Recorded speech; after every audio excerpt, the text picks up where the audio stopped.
This morning, new details on President Trump's trade deal with Japan after months of negotiations. The president says the deal involves what he calls reciprocal tariffs on Japanese imports set at 15%. That's down from the 25% he threatened would have taken effect starting August 1st.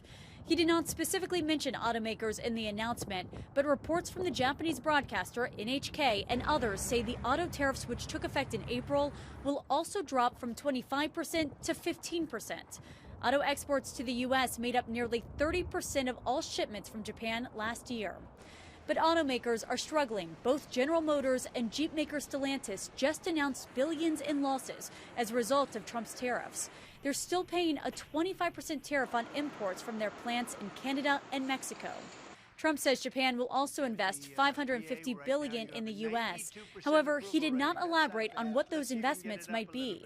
We're doing things that have never been done in this country before, and our country is becoming very rich again. The deal comes just hours after he announced a trade deal with the Philippines and more details on an earlier deal with Indonesia, saying both countries will pay 19% tariffs on goods imported into the U.S.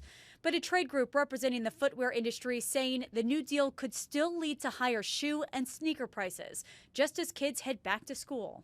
The ripple effect of tariffs also impacting small businesses. If you truly want to transform this country back into a manufacturing power, it takes a generation to do that.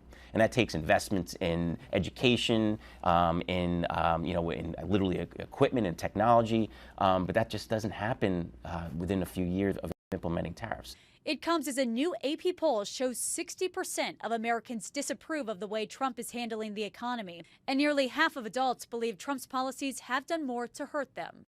Nicole D'Antonio, ABC News, Washington.